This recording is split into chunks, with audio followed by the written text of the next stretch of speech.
मेरा नाम छोंजोम सांगमो है। हम यहाँ सन 1900 लगभग 72 से आया हुआ है। हमारे माँ बाप के ज़माने से आया हुआ। अब हमारा यहाँ, अब हम भी यहाँ बुजुर्ग हो रहा है यहाँ आके। अब लगभग 40 से ऊपर हो गया साल यहाँ आके भावनगर। આ 6 વર્ષોથી ગુજરાતના અલગ અલગ શહેરોમાં આવતા તિબેટિયન રેફ્યુજી લોકો છે, જે છેલ્લા 40 થી 50 વર્ષથી લગાતાર ગુજરાતના અલગ અલગ શહેરોમાં ગરમ કપડાઓ વેચવા માટે આવે છે। તિબેટિયનના ગરમ કપડાઓમાં અલગ જ પ્રકારની ક્વોલિટી હોય છે, જેમાં બહારની કંપનીનો માલ પણ હોય છે અને દર વર્ષે કંઈક અલગ જ ડિઝાઇન હોય છે। ये हमारा कपड़े का ये है, क्योंकि ना जो हम लोग कपड़ा लाता है वो है ना एकदम क्वालिटी में और डिज़ाइन में, कलर में, हर चीज़ में है ना अलग होता है हमारा। एक हर साल है ना नया डिज़ाइन का आता है, हर साल है ना नया कलर आता है। ऐसे है ना हम लोग है ना कपड़ा जो है ना ज़्यादातर है ना इंडिया की जो बड़े बड़े कंपनी है वो है ना बाहर से है ना इंपोर्ट करते हैं। बाहर का कपड़ा आता है, इंपोर्ट करते हैं। वो कपड़ा लेके है ना फिर हम लोगों को मतलब हमारा जहाँ से ये हम खरीदारी करते हैं वो लोग लेके ये सब बनाता है। कभी कभी तो डिज़ाइन हम अपनी तरफ से देते हैं, डिज़ाइन ये डिज़ाइन बनाओ, ये डिज़ाइन बनाओ, डिज़ाइन अपनी तरफ से देता है। हर साल है ना नया डिज़ाइन बनाना पड़ता है। हमारा जो है ना हम लोग आया से वैसे तिब्बत से है। तिब्बत जब से तिब्बत को चीन ने कब्जा किया, जो पूरा दुनिया के सबसे ऊंची जगह होता है हमारा, है ना, जहाँ बर्फ का इलाका होता है, ज़्यादातर बर्फ वहाँ से ये होता है।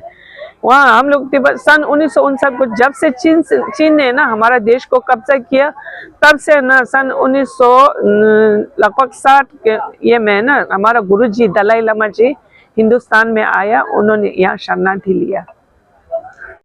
वहाँ का ऊंचा जगह है, जो है ना ऊंचा इलाका होता है, इसलिए ना खाने पीने का वैसे तो हमारा खेती बाड़ी बहुत करते हैं। हम लोग खेती बाड़ी करते हैं। फिर पहनने के लिए कपड़े तो ज़्यादातर ऊन है ना, जो हम लोग क्या बोलते हैं, ऊन जो देता है उसको, जानवर का नाम क्या बोलते हैं, या नहीं, दूसरा एक है ना छोटा सा वो बकरी जैसे एक सफेद होता है, वो क्या बोलते हैं उसका, गेटा, हाँ, उसका ऊन है ना ज़्यादातर वही ऊन से ना कपड़ा बना के है ना हम लोग पहनते हैं ज़्यादातर तिब्बत में। तिबेट दुनियानी ऊंची जग्या छे अने तिबेट उपर चीने कब्जो कर्यो छे। तिबेटनी वात करीए तो जे पूरो बरफथी घेरायेलो विस्तार छे।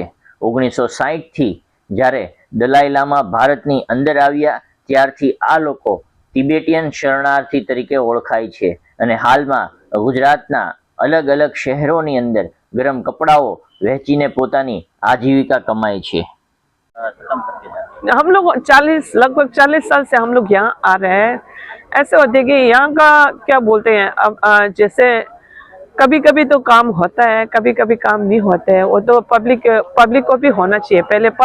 पहले पैसा पब्लिक के पास आना चाहिए, तब वो जाके खरीदारी करेगा। उनके पास पैसा होगा तो खरीदारी करेगा, हमारे भी सामान बिकता है। कभी कभी है ना हमारा जो पैसा लगाया हुआ है वो भी नहीं आता है। ऐसे होते हैं, वो तो ये पब्लिक के ऊपर डिपेंड होता है, ऐसा होता है। આવી अलग अलग प्रकारनी स्टोरी જોવા માંગતા હોય તો અમારી સંધિ જાગૃતિ ચેનલને આજે જ સબસ્ક્રાઇબ કરી દો। તંત્રી જાહિદ મદ્રા, ભાવનગર।